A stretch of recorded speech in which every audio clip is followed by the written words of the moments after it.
Welcome to the Remarkable Women, Powerful Stories, a leadership series by Zonta International and our September webinar.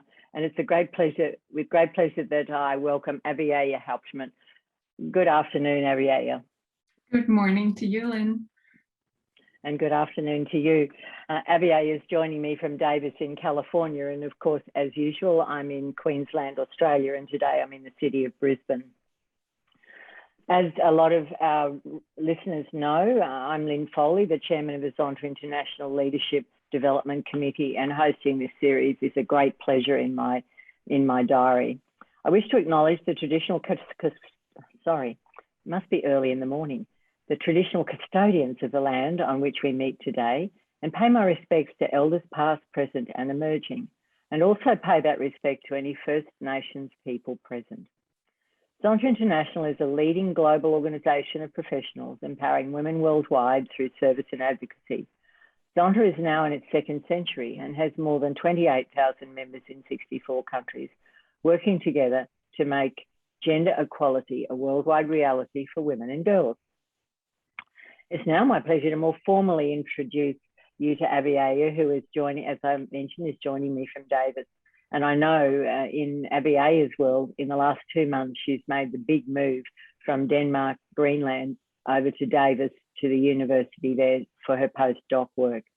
So it's a big deal, isn't it, Aviaja, moving with 2 little people and your partner and resettling in a totally different country. We'll talk a little more about that later. So I'm sure you're settled, but it's an interesting time for you. So firstly, I'll give you a picture of some of Aviaja's achievements so far in her career. Aviaja L. Hauptmann, Ph.D, is a microbiologist and public debater from Greenland. After finishing her Ph.D. in microbial metagenomics at the Technical University of Denmark in 2017, she returned to her birth town of Nuuk in Greenland to lead the research project on the Greenland Diet Revolution Project. The research centres on the animal-sourced Indigenous diet of the Inuit. For the past 4 years, the research focus has been the human and microbial culture of Inuit foods. So I think we'll hear more about your upcoming stay at the university in Davis, but it will be collaborating across disciplines, including microbiology, indigeneity and feminist science, to explore the microbial potential and the importance of the Inuit fermentation culture. So when I had my introductory conversation with Aviaja, I'm absolutely fascinated by her work, and it's so outside my own experience. So I'm really looking forward to our conversation today, Aviaja. So welcome, a really warm welcome to our guests today. So thank you very much for agreeing to talk with me. Thank you, Lynn, and to Zonta International for this incredible opportunity. I feel so honored to be given this space. I've been looking forward to our conversation for a long time now. Yes, well, we started talking about dates earlier in the year, didn't we? And now it's finally come to fruition. Absolutely. So your career and professional achievements so far, and I say so far because you're an early career researcher and worker in your field, are really inspiring. And as I said, I find it really fascinating because it's so different from my own background and the background of many of the people watching us today. So as I often do, let's start from the beginning. Where did your story begin? Tell us a little about yourself and where it all started for you. Yeah, I was born, my story begins in Nuuk. Nuuk is the capital of Greenland. Greenland being this big island at the top of our planet, where a lot of people don't actually know that people exist. It's mostly white because it's covered in a great ice sheet. And when we hear about Greenland, it often has to do with this ice sheet and the climate change. But we are a small population from Greenland, currently at about 56,000 people. And I was born in the capital 35 years ago. And I have a mother who's from Greenland. She's Inuit, and my father is from Denmark.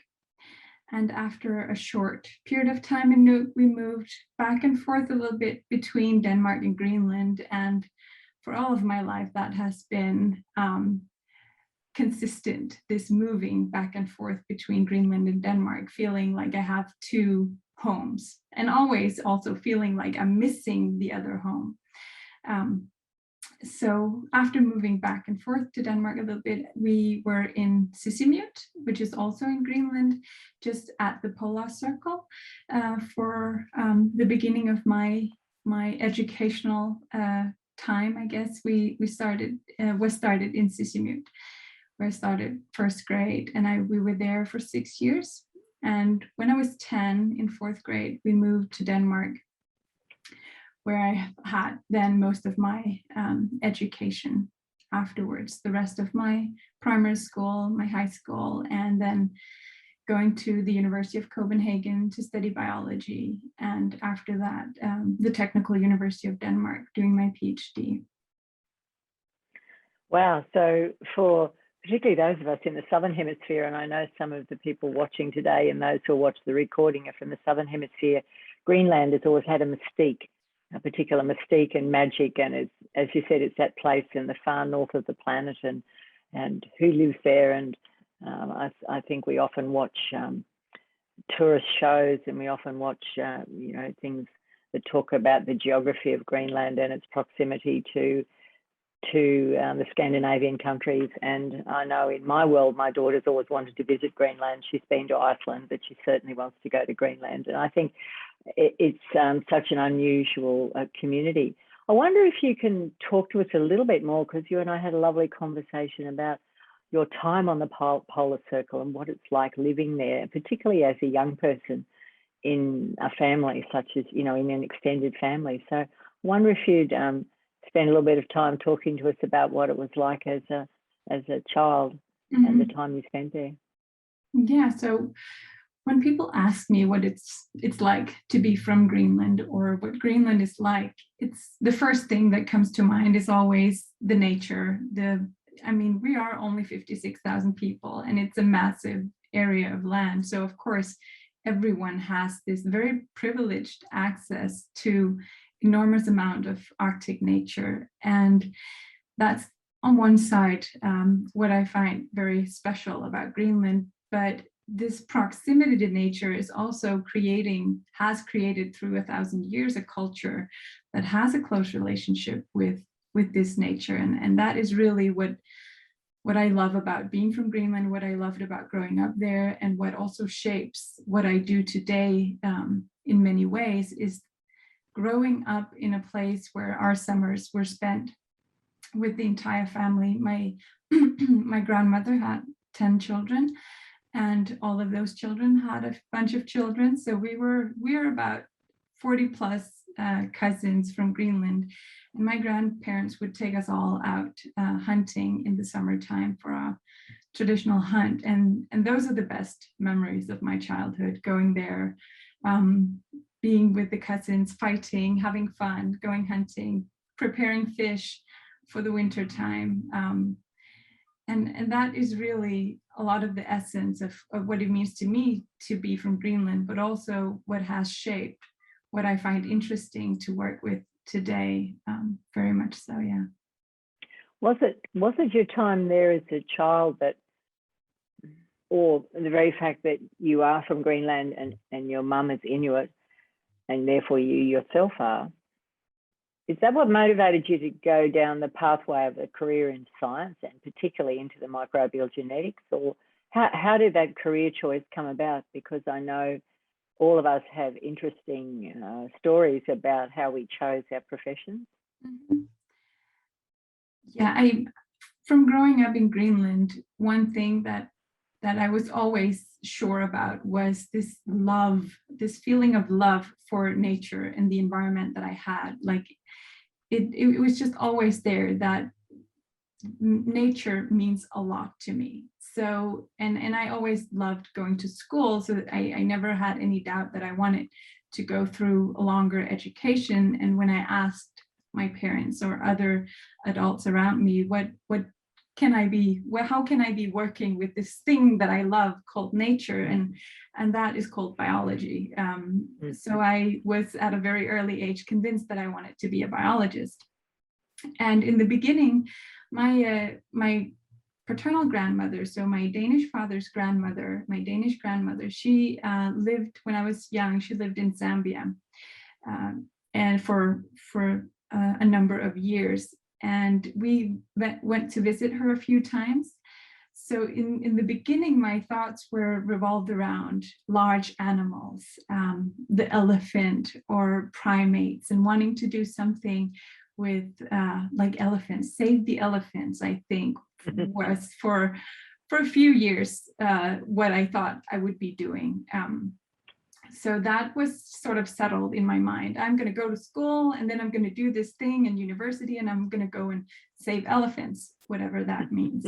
And then there was a day, and I don't recall any interest prior to that, but there was a day I was reading a newspaper. I still have that newspaper clip. I think it's from 1999 or 2000. There was an article about it in a Danish newspaper, an article about the genetic modification of monkeys to make them glow in the dark. And loving nature, loving animals. Of course, I thought that was horrible, because the point was that a lot of them died in the process.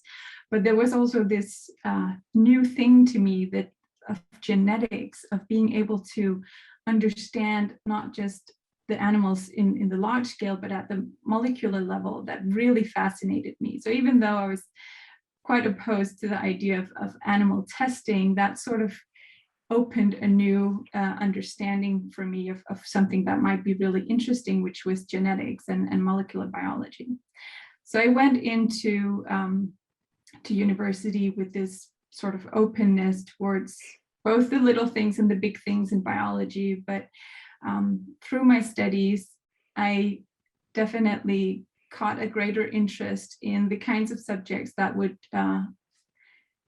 have me wear the coats, the white coats in the lab, rather than going in rubber boots into the field. And when I was doing my master's, I discovered that someone was doing research on the microbiology of Greenland. And then it was really cemented at that point, because I just knew I wanted to do something with Greenland, and realizing that someone was doing research on the microbiology of Greenland using these tools of biotechnology and genetics that I had caught an interest in, sort of settled that it was microbiology I was going to go into. So those were sort of the steps that led me. I started with big animals in Africa and ended up with tiny little animals in the Arctic.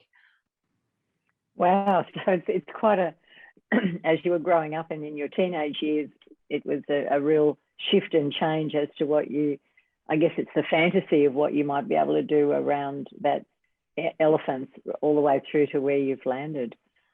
I also know our people watching today, our audience today, would be interested in exactly what you're researching, and I guess a little more about the Diet Revolution Project and what you've come to Davis in your postdoc to research, because I find it really interesting, and it's particularly the piece around the fermented foods and everything. So maybe you can just give us a short version of what that looks like. I'll try to make it short, yes. Well, I know it's hard to take a whole career of research into short, but just give us an idea of what Sure. It is that you're working on. Yeah. So after finishing my master's focusing on microbiology, I did my PhD at the Technical University of Denmark in microbial metagenomics, using genetics of microbes to understand microbes in the environment. And once I finished my PhD, I wanted to work with something that somehow was closer to the society of Greenland. I had worked with microbes in snow and ice. I'd worked with biotechnology that, of course, has some real potential for economics in society. But I wanted to work with something that people around me in Greenland would be interested in. And so I turned my focus, using the tool of microbial metagenomics, to investigate the microbes on our foods. And when you say microbes on foods, oh, sorry. I'm sorry about that. That's okay. When you say No microbes problem. on foods, a lot of people think about bad microbes that might make you sick, but that's not really the focus of my research. When we talk about fermented foods, we're talking about foods that are altered in ways that we like by microbes. For a lot of people, recognizable fermented foods are cheese or wine or beer or olives and these kinds of things. But for our food culture in Greenland, the Inuit food culture is based on animals, and that is really what distinguishes it from a lot of other diets around the planet. It's based on animals, and these animals are not, our food system is non-industrialized. So we eat animals straight out of nature, and that has some microbial implications that I find really fascinating. Because in microbiology today, one of the great subjects is our own microbial ecosystems in our stomachs, on our skin, everywhere, that actually has great impact on our health. And I want to understand how living in close contact with nature, eating animal-sourced foods from nature, can have a positive impact on our microbiomes. Wow, so it's a really big piece of work that you'll be continuing. I know that you've had, in one of the times that you moved back to Greenland, you had a fair bit to do with developing natural science as an education stream in university in Greenland, in Nuuk. What motivated you to want to get involved in adding that? Because I know the university there's a smaller university, therefore has limited streams, I guess, of education and research. So what took you to get involved in that? Yeah, so since 2017, I've been anchored at the University of Greenland, Indigeneous, as a postdoc, working with our fermented foods, our Inuit foods, and microbiology. And all that time, I've been basically the only scientist there because we have the humanities and the social sciences there, but there's no natural sciences at the university. So being, as I said before, a society that has such a close connection with nature and who also earns most of our income as a nation through our natural resources, through fishing, I think a lot of people agree that it's about time that we start up a natural sciences program at the university. And I've very recently been given that task of pushing that progress further. So as an assistant professor at Indigeneous, I have the responsibility to develop those hopes of creating a biology bachelor program at the University of Greenland. And I think that is going to be one of the most fascinating things I can be doing in my life. So I'm very much looking forward to that. And it also broadens the opportunities, doesn't it, for young people, or maybe not so young people, in their study options, and they can remain in their home country without necessarily having to travel overseas if they're particularly interested in that stream of natural sciences. So that's a great thing to be involved in, and a legacy that you can leave for the generations coming behind you. Yeah, and I think one thing is the fact that they will no longer have to go outside of Greenland to get their biology education. But another thing is that we can create a biology education that's based on Inuit knowledge of nature, something that there's so much of and that you cannot get at the University of Copenhagen or here at UC Davis. So we really have an opportunity to create a biology bachelor program in Greenland that is so different from anywhere on the planet, because we have a society of people who have grown up with certain ways of approaching nature. So that is really what I find fascinating about this. I'm very excited to be starting that work. And for it to be coming out of your country of Greenland, and as you say, to make it really different, and hopefully it will attract international students to the country as well in time, because it's a different stream of study, and that's a fabulous thing to be doing. I thought I'd switch now to the notion that you were already someone who, since you were very small, was moving backwards and forwards between Greenland and Denmark, and now the move to the United States. I'm wondering how that changes your perspective of your outlook, because so much is written and said about the global world and living in different countries and traveling. And I myself have done a lot of travel, although not lived for any length of time elsewhere. How's it changing your perspective or adding to your perspective and outlook already with your recent 2 months in the United States? And I know you've got 2 boys, haven't you? Yeah. If I remember that correctly. And they're, little people. So how's it, and I know they're not English speakers, so it's really interesting. So what's happening for you and your family in that whole perspective piece? That's a really excellent question. A lot of things are happening. And I think every time we place ourselves in a new space, in a new place, we gain perspective. We get another way of doing things. We see another way of doing things. And the times that I've been outside of Greenland and Denmark, I'm always reminded of what I appreciate about those places. And I think that is something that I enjoy, getting that reminder of what I really love about Greenland, what I really love about Denmark or living in Copenhagen. And then we can add new things that we didn't think of before, and we can experience new things that we will miss once we move away from Davis. And of course, being able to provide my boys with the opportunity to learn English. They're not quite there yet, and it's a bit of a struggle, but once they get through that and have that language in them so deeply, because they get it so early, I think that's a really big gift to be able to give them. And they will have a different perspective on the rest of their lives, in where in the world that will be. But if in Greenland, they will know that there is another way of doing things. There's another way to have a school. There's another way to go out for dinner. There's another way to have friends than the one that they see in Greenland or in Denmark. And I think that is really important for them, for me at least. And I'm sure for you and your research and what you do as you go through your career, it's every experience you have gives you a different perspective as well.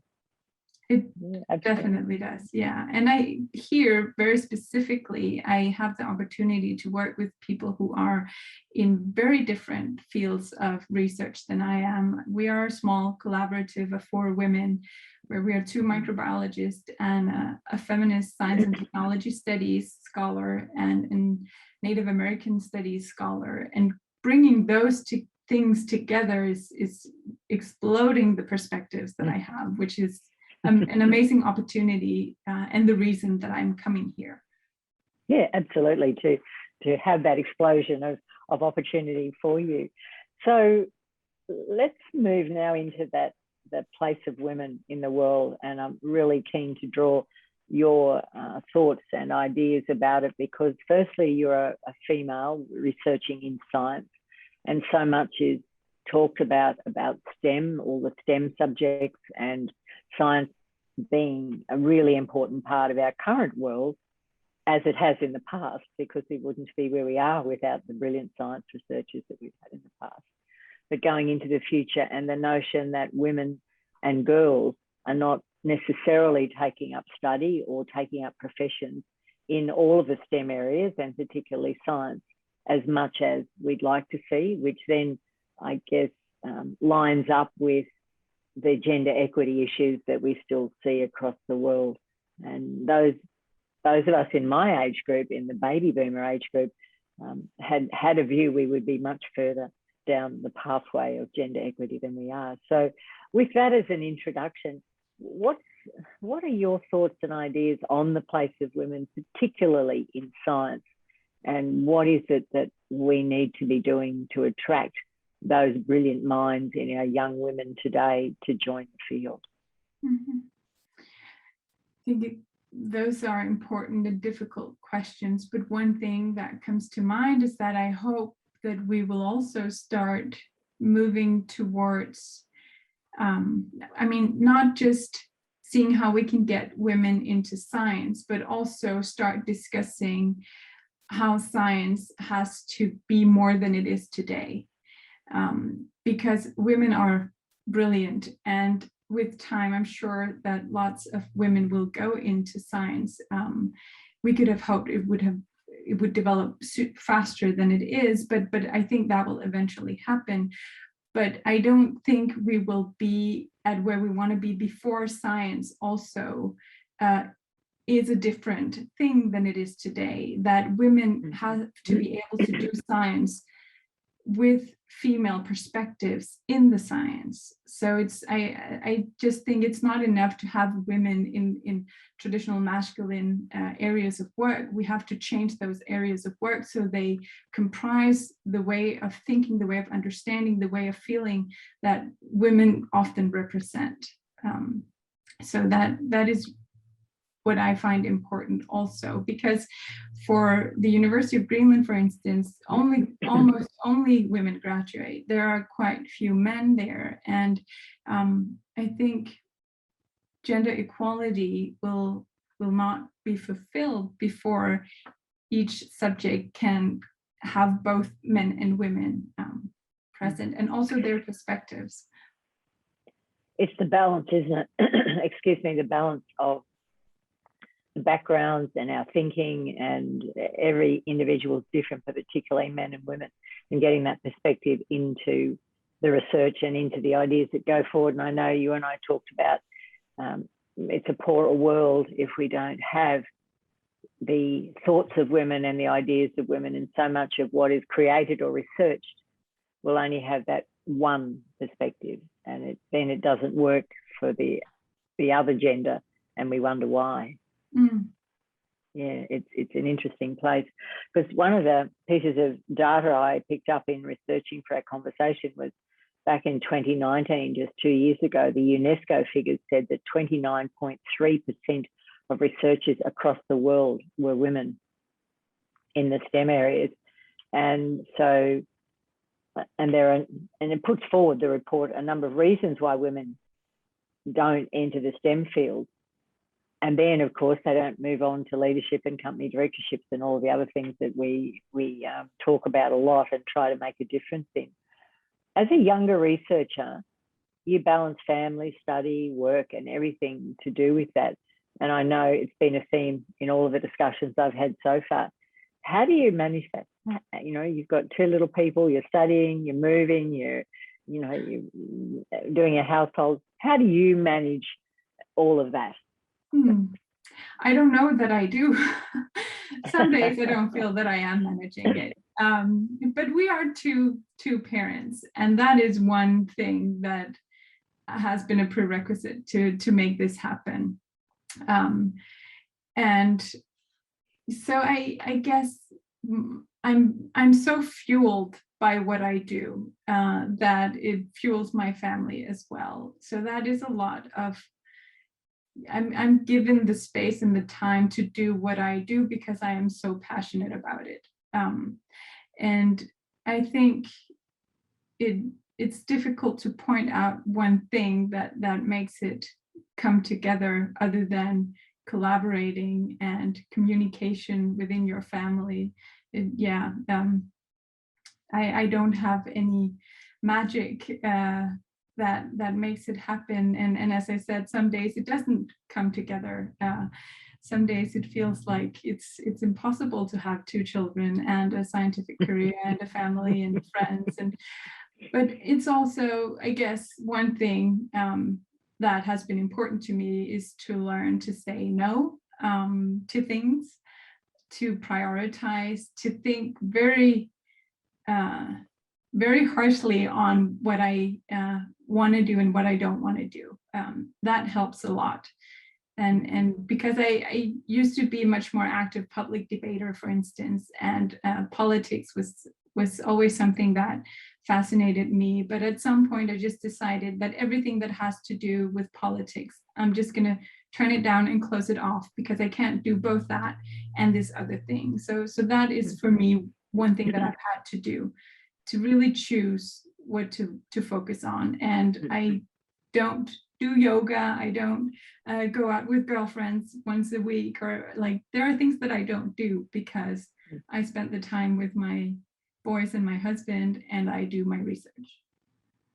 That's right. And it's part of this phase in your life, I guess, and maybe in a few years' time, you might re-enter the public debate, because it's your voice. It's a voice of women like you that matter in the world. But I think is some of it about, there's an old line that says women can have it all, but not just at the same time. And so what you've said to me reflects that in a way. It's like, well, yes, I want to be a public debater and enter in that political space, but not now. Yeah. It mightn't mean really not ever. Phrase. I will remember that. Yes, I don't know where I read it, and I don't know who I should attribute it to.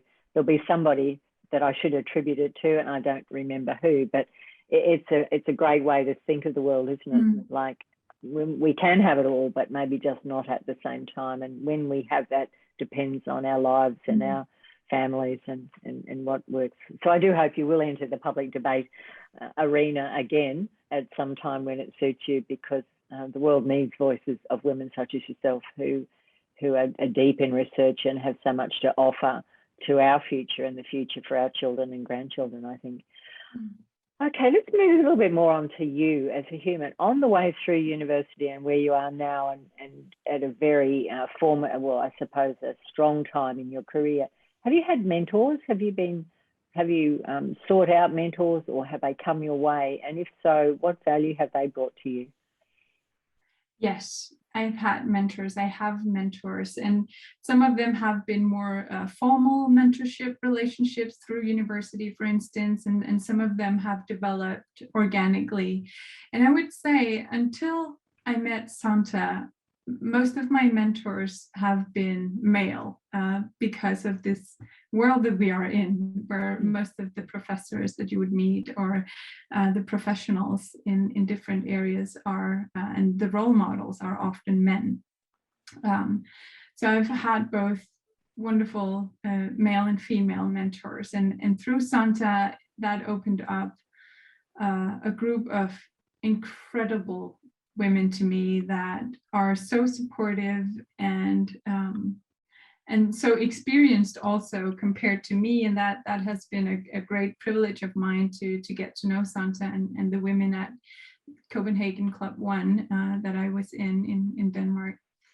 So both through Santa and outside of Santa, I've had mentors, and each person, each relationship is different. So I don't think I can say overall what a mentorship in general has had of an impact, but each person has, in some instances, done very concrete things, connected me to important persons that could make decisions on my behalf or taught me things.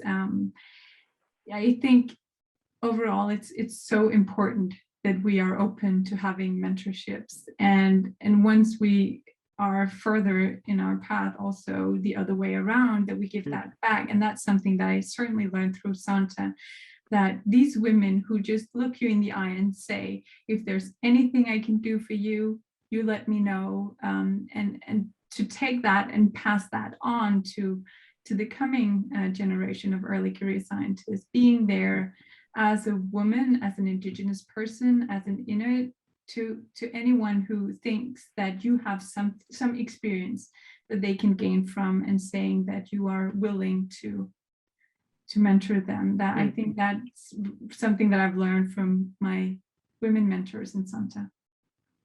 Yes, and it's interesting that you say that, because the ability to pay that forward is really important, isn't it? So have you found yourself already, I'm sure, beginning to mentor others in your professional and personal life? Yeah, I've had that opportunity at the University of Greenland. Mostly, I ran a mentorship program for master's students last year, and I've had individual students under my supervision and mentorship, and it's something that really that I love. Yeah. I've talked to other women in recent months on this webinar about those of us who are in the older generation, slightly older, just a little bit, you know, the baby boomers, that we should also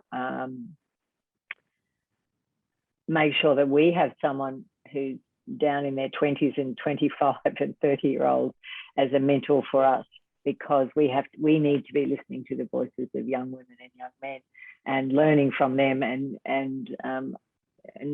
because we work in parallel universes. sometimes. You know, we live in the same world, but quite parallel universes. And you'll even be finding that with your boys, that all of a sudden you're in a parallel universe to how it is they experience the world. So it's really important for us too, to make sure we engage with young women and young men for their perspective. Absolutely. Yes, I agree. And I think this is one of the things that we as women can help develop in science, for instance. This non-vertical way of learning, I think, is a contribution that women can bring into science. Absolutely. So moving on, leadership's so essential in all areas of our world, family, society, community, business, politics, wherever we look. We're always looking at leadership. We're always looking at how leaders lead. So what do you think your powers or gifts are as a leader? And how do you use these in your work? Yes, that is a good question. I don't have any formal leadership training, and I don't even think I have a language to say how I do it. But I think relationships and intuition are two things that are very, very important for me, at least, when I can sense that I am in a leadership role towards someone, or in a mentorship role, or as a role model.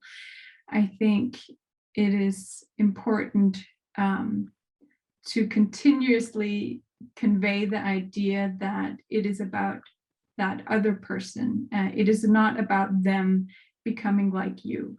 It is about you understanding who they are and helping to develop that, or assisting in developing that, respecting that. Is also what I have been told that I do. And I think that is the central thing to me in my role as a leader, is not to tell people where to go, but understand where they are going. Absolutely.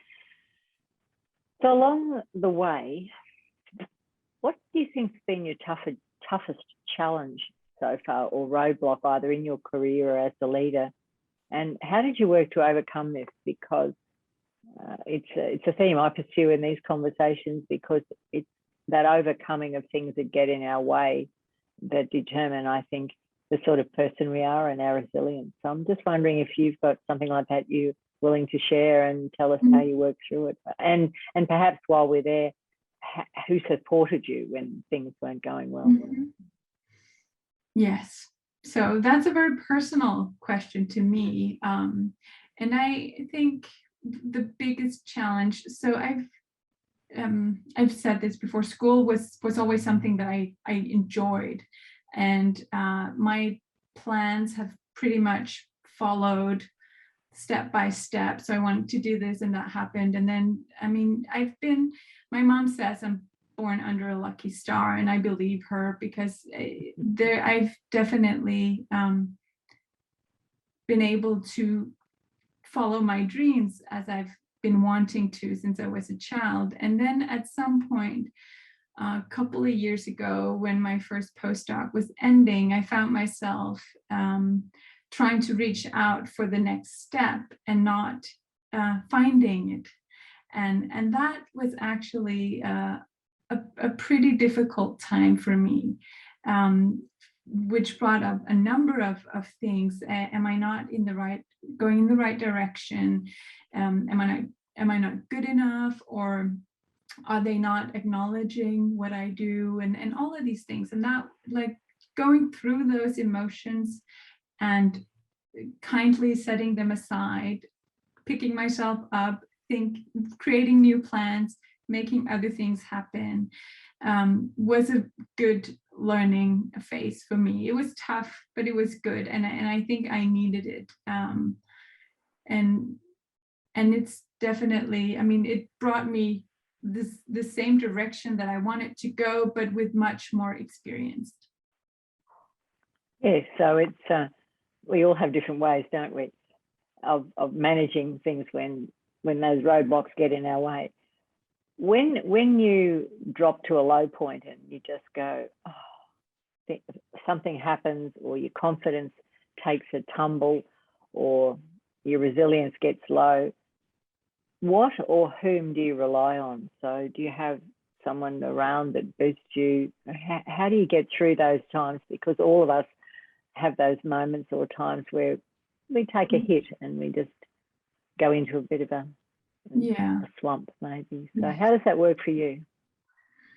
I have a few very close friends, my soulmate, my best friend in particular, who knows everything that I do and supports it in the very specific way that she does, and my husband as well.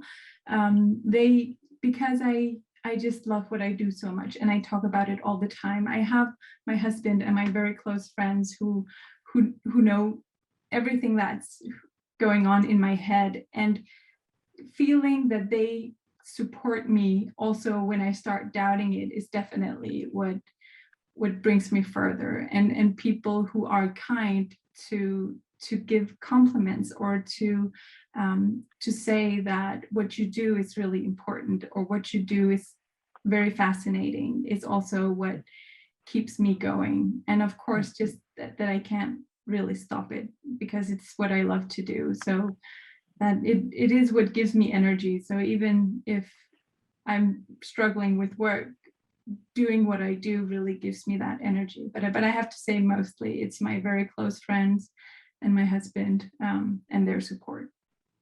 Yes, and it is important for us to have supporters and go-to people just to work through some of those issues, isn't it? And sometimes we might use our mentors, sometimes we use those who are just close to us and care about us. So let's spend a little bit of time before I go to Q&A, and I'll just remind the people who are on the call today that you can put your questions in Q&A or in chat, preferably in Q&A, and I'll pick those up and put them to Aviaja. And there's a couple there I'll come to in a moment. But let's spend a few moments on that whole piece of gender equality, because as you know, Zonta International envisions a world in which women's rights are recognised as human rights, and every woman is able to achieve her full potential. And all of the work of Zonta focuses into empowering women and girls. So what do you think are the essential catalysts or matters that need to happen to be able to progress women's rights and to achieve that elusive gender parity that we're chasing? I touched upon it a little bit before, but acknowledging the specific strengths of the feminine, I think is one thing that we really need to work on, to understand that we do not only succeed when women can be like men, but we succeed when successful women are women who are like women. So to expand our notions of what is valuable and what is strong, I think, is something that is going on. A lot of women are pushing and developing that agenda just by being who they are. But it is definitely something that is taking some time. Yeah. And for some of us, it seems to be taking far too long. But, you know, every day we're taking steps towards that confidence of women to step up and to become leaders and to become known and to have that voice. It's all about having a voice, I think, and encouraging us all to have a voice. Yeah, and also we have the courage to do things differently. Sorry, that was just one point, like doing them like you would do as a feminine person, as a woman. Yeah. I agree, and we talked about that a month or so ago when we first met, didn't we? About it's how do we do it differently, and how do we ensure that people see the difference and understand the feminine perspective and being feminine and being a woman. How is that understood? And then how is that perspective taken into decision making and into research and into life generally? Yeah. Because I know we often feel it's not taken on board. Yeah. Okay, so Aviaja, what's next for you? You know, I suppose you're not early career anymore, you're mid-career, but yeah. I was probably wrong in saying you were early career earlier, but what's next, do you think, and what goals and ambitions do you have over the next few years that you're trying to enact? Yes. So very recently, I've been given some incredible opportunities, and among those are starting a research group in Greenland and taking the responsibility to create a biology bachelor program. So that is what my coming years will be focused on, and I can't wait. So this idea of a Greenlandic biology bachelor program is something that has been on my mind for a lot of years, and finally been given this opportunity to actually fulfill that dream and try to develop something that is different and new and Greenlandic in its own way is very exciting to me. So that is, at least for the next 5 years, and hopefully longer than that, what I'm going to be doing. So that's the place where you're going to get that uplifted. I'll talk a lot about the uplift and the power of your voice and your leadership. That seems like what you're focused on. Yes, definitely. Absolutely. Absolutely. What I'm going to do now is just go to the 3 or 4 questions here, and they're a little bit technical. So I'm going to put them straight to you. Niloufar Rahman, who is from Dhaka in Bangladesh, and she's currently president of the Zonta Club Dhaka too. She wants to know what's the scope of microbiology, and saying that she's read that microorganisms affect the well-being of humans in a lot of ways. Can you just expand a little on that? Oh, I'd love to. Yeah, so microbiology as a field has gone through several phases, and from in Europe, at least in the Enlightenment, it for a long time it was about preventing microbes.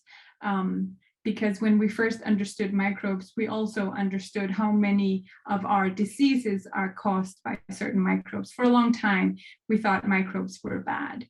But today, the greatest field in microbiology is the human microbiome. So that the realization really that human beings are ecosystems for microorganisms, especially in our intestinal in our intestines, in our stomachs, we have lots of microbes, and they do have a great impact on our health. And they modulate our immune system. They supply us with vitamins. They help keep out the few bad microbes that are. If we have a well-balanced ecosystem in our stomachs, it can help us fight off the bad microbes. So those are some of the ways that we are understanding that microbes are important to us. And fermented foods that are the area of my research play a very particular role there, because fermented foods are foods that are full of microbes, like yogurt, and some of those microbes might also impact us in a beneficial way. So very shortly,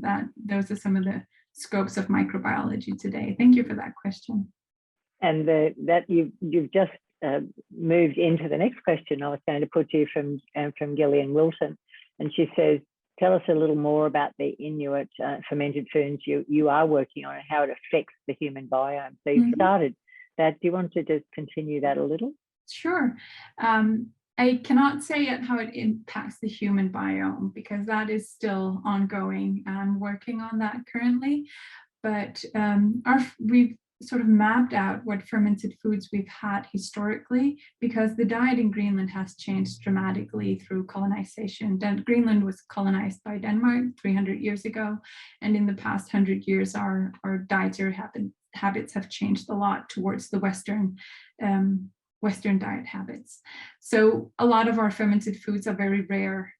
Only very few people know how to make them, but what sort of collectively what they are their animal sourced. So we ferment, you can actually see some of the photos here. The top one is a fermented egg from a seabird, the eider.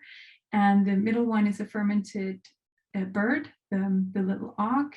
And there are fermented fish and fermented whale, fermented walrus, all sorts of fermented things. And then we also eat intestines of other animals that are full of the intestinal microbes of those animals.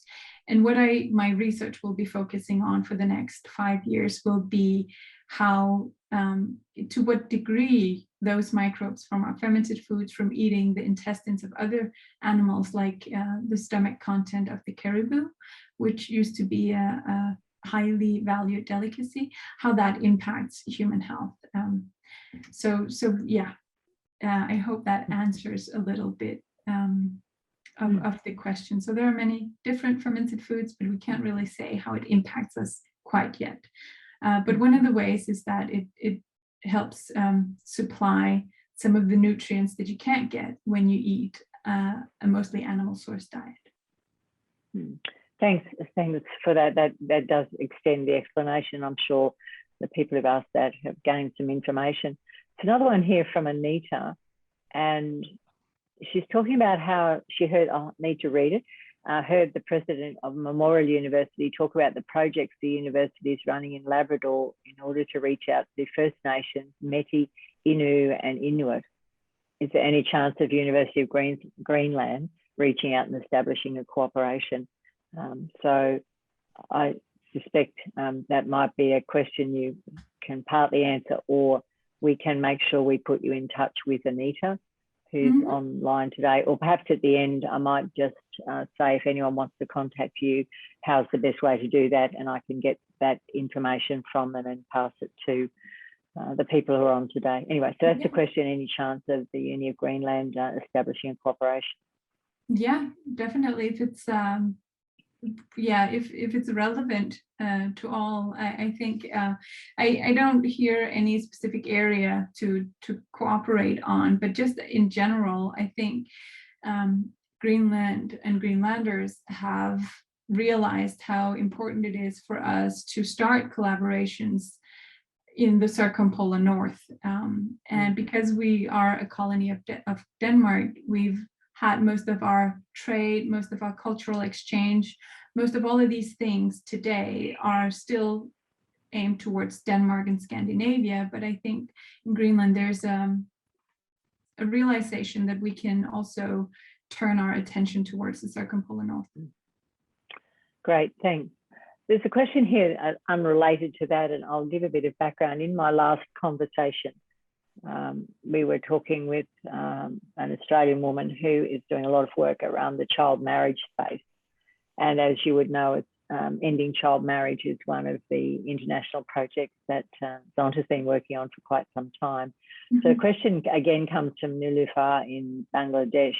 Is there a presence of child marriage in Greenland? And if so, how do you or any of us go about creating that awareness to try and stop child marriage in community and the challenges of that? Yes. So the short answer is no. This isn't a general problem in Greenland, and marriage as an institution is very liberal in Greenland. So I think the focus in Greenland has to be on educating youth on sexual behavior, on setting boundaries, but between youth, we don't have structures like child marriage in Greenland. No, that's not really a concept there. But other things we do have that would be important to put focus on. Absolutely, and that's it's good to hear actually that it's one less problem of life and society that has to be dealt with, because it is certainly an issue for many countries, isn't it, as they cope with that. Okay, so I'm just double checked. I've covered all the questions that are so far here. If someone's got a burning question for you, now's the time to put it into Q&A, because I'm heading towards closing our conversation as we're getting close to the hour.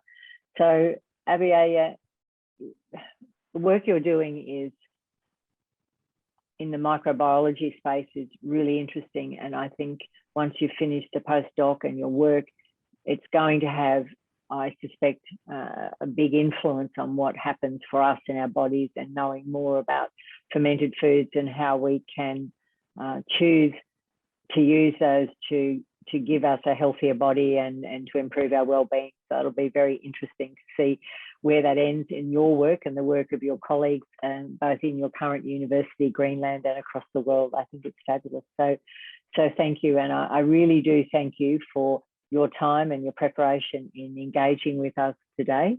And hopefully when things settle a little for you in California, you may have a chance to engage with the Zonta Club there. And I know our international president, she's part of a club in Santa Clarita Valley and lives in LA, and that's Sharon Langenbeck. But there are maybe there are some people on today who nearby to you with a Zonta Club, and feel free to reach out to you. And Yes. I know that you may not have time to fully engage, but to have an association with 1 or 2 Zonta Clubs during your time in Davis, California. So if anyone's out there who can reach out to you, I hope they do. Is there a way that if anyone like Anita are interested in touching base with you or finding out more about you, can you just mention now how they might do that? Yes, of course. Thank you first and foremost, Lynn, for this very nice conversation that you've led. Anyone is more than welcome to reach out to me on email. I can just put my email in the chat here at the University of Greenland. I am also, my work is on Instagram, social media under this tag. So if anyone is using social media, they can find me there. And I think, yeah, Googling a name usually brings up something relevant or. Yes, that's what I say to people. The best thing to do to find you and your work is to Google Aviaja Hauptmann at least, and they will find you. And Gina's put it out again for us. Gina's supporting us today. Has put it out again. So to anyone who wants to, there's a comment here from Charlene who says she's a retired microbiologist. I didn't think, Charlene, that microbiologists ever retired, but we'll take that as given. And I'm pleased you've enjoyed the conversation today. I've just looked through. There's one more comment here just popped in. Can Aviaja comment on whether her research extends to the role of microbiomes in the traditional diet of other Indigenous peoples, for example, in First Australians? No, I make actually quite a point out of being conscious about what other people's foods and bodies you research. So a lot of my research also has to do with food sovereignty, and we've not touched upon that. But I generally believe that it's very valuable for Indigenous peoples to lead the research that's being done on them themselves. So if there's ever a truly reciprocal collaboration that could be possible with First Australians researchers, I would be very interested in that, but I would never go to Australia to research Australians without that being a collaboration. Yes, understand that, and it is the collaboration that matters, isn't it? That we have to be working with others.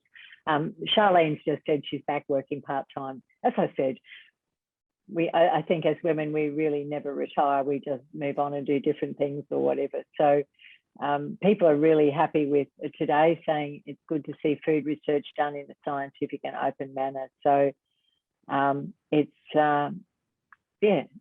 great. So look, Aviaja, as I close, thank you so much. It's been an interesting, powerful and enlightening story for myself, and I'm sure for everyone else who's listening today and those who watch the recording in the future. And you are that remarkable woman that I knew you were, and you were referred to us through the Zonta Club of Copenhagen. So I do thank you for agreeing to be part of this. And I'm just asking you to accept that tag of remarkable woman, because, you know, every day in every way, I think women are remarkable and you have a powerful story. So thank you. And I hope that we stay in touch over time, and I'd be very interested to see how everything pans out for you. And thank you for your generosity. So if you just stay on the video just for a moment, this leadership series is scheduled every month, as our audience knows. And next month, it's on the 27th of October, North American time, and it'll be the 28th of October, Australian time. Our next guest is the Right Honourable Helen Clark, the former Prime Minister of New Zealand and a global leader in sustainable development, climate action and gender equality. She's patron of the Helen Clark Foundation, which is an independent, non-partisan public policy think tank based in Auckland, New Zealand, and currently chair of 4 major international organisations like Women Political Leaders, etc. So I'm really looking forward to speaking with Helen in our next event of this webinar. So spread the word to all your friends and colleagues, and we will, in the next couple of weeks, both Kate and Gina, who've supported me today from Zonta headquarters in Chicago, the publicity for the next webinar will go live in the next week or two, and I look forward to seeing everyone again.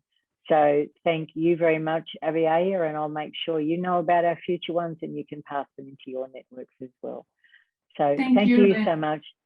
Thank everyone who's on today, and thank you to the support team at Chicago, without whom this would not happen. I can assure you, without whom this would never happen.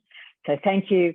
I wish everyone a good day or a good night, depending on where you are in the world. And today we've had a very broad global audience. We've had people from Africa on today, and from South Korea, and from the northern and other parts of the northern and southern hemisphere. So it's very much a global audience. Thank you all. So thank you. Have a great day, and thank you.